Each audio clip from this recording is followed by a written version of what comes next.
Long time no see, or hear, I should say. Yeah, why have I expressed myself this way and used such an expression? If you sometimes catch yourself on wondering why we use some fixed expressions in particular situations, or you're curious about the etymology, stay with me.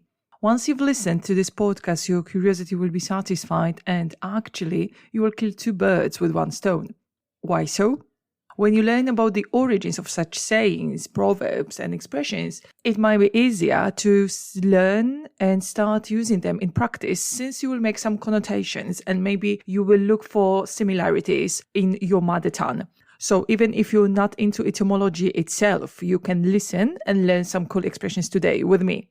So without any further ado, let's check one of the best, in my view, origins.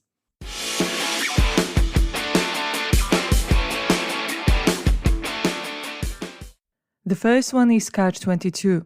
A catch-22 is a lose-lose situation, so whichever alternative you choose, you are doomed to failure.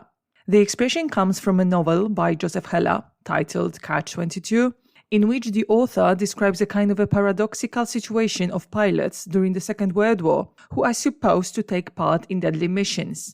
And he also presents absurd bureaucratic procedures. In the novel, the pilots, whose task is to bomb some regions and I assume accomplish a suicide mission, had only one way to avoid it, through the mental examination, which would prove they are not sane enough to take part in it. However, by requesting the mental examination, they express being rational and sane, so here we have the first paradox. And once they've had the mental examination done, and from now on they are considered insane, they don't have to take part in the mission during the war. However, they are grounded because they are considered irrational and insane. And the only way to avoid being grounded is to stay their sanity and take part in the deadly mission. So here we go. A dead end. A lose-lose situation. Next one, be on cloud 9.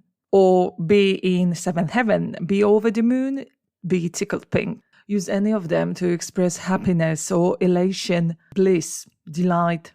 And to find out about the origins of this expression, we'll have to have a look at the process of cloud formation. But no worries, I will not bore you with some geography knowledge, which I don't have a good command of anyway. So yeah, let's keep it short and sweet. The expression to be on cloud 9 has its name from cumulonimbus. So cloud 9, which is a cumulus cloud developing to a vast height in a very peculiar shape, I would say. So the upper parts resemble rounded shapes such as domes, for example, while the bottom part is, I would say, either horizontal or maybe vertical, depending on your viewpoint. Anyway, when you look at the bottom part and upper part all together, it may look like a number 9 if you use your imagination. So here we have the origins of this expression, and the other possible explanation is even simpler. The cloud forms in the highest layer in the atmosphere, so you can't get higher in your excitement, unless you are as high as a kite, so your excitement is caused by alcohol or drugs. Number 3, a bucket list.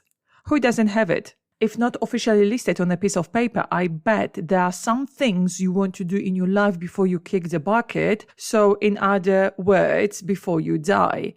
So bungee jumping, traveling to Asia, learning knitting, eating insects, learning a new language, you name it. Anything can appear on the list of things you want to do before you die. And why do we call such a list a bucket list? As I mentioned just a few seconds ago, because of the other English expression, to kick the bucket, which means to die, or again, in other words, or euphemistically, to bite the dust, or to push up daisies. Next one, to bite the bullet.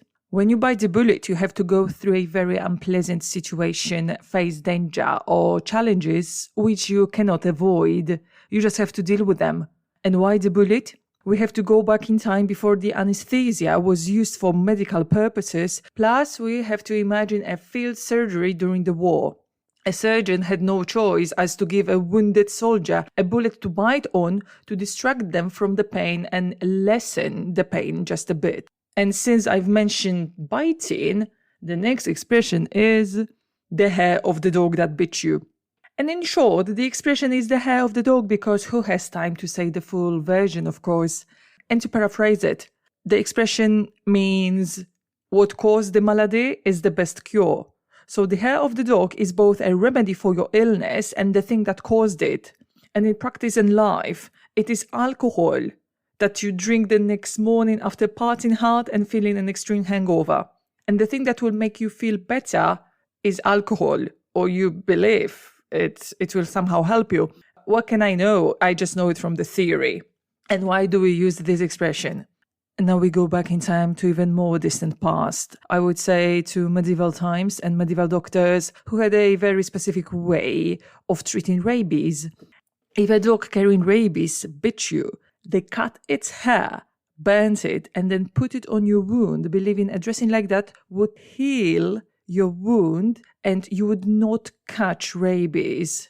And I read such a practice started in the 16th century and continued for 200 years. And since I'm talking about drinking, let's have a look at the expression as drunk as a lord. So if you are as drunk as a lord, you are wasted, you're on the piss or shit-faced so much you may consider the hair of the dog the next day.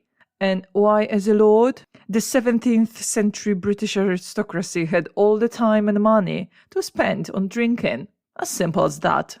And the last one of my favorites, pardon my French. And you know what? I honestly thought and hoped the expression was coined because of the everlasting conflict between the French and the English people's unwillingness to use French. And to my utter disappointment, it is actually the other way around. The expression shows the English politeness. Oh, English, can you be more polite? Since today we use this expression to excuse ourselves for the use of profanity, I obviously wished for the English comparing swear words to the French language. But anyway, as I mentioned, it's the other way around. So the roots are in the English politeness. So the English upper class people or better educated ones excuse themselves when they realized they'd used French expressions in a conversation with somebody who had no skill in French. For example, due to standing lower in the social hierarchy. I still prefer my imaginary origins. So we may stop at this point with those 7 expressions. And I consider making more episodes on that so we have a chance to learn such cool sayings and their origins regularly. It was Kasia speaking to you. Till next time. Bye-bye.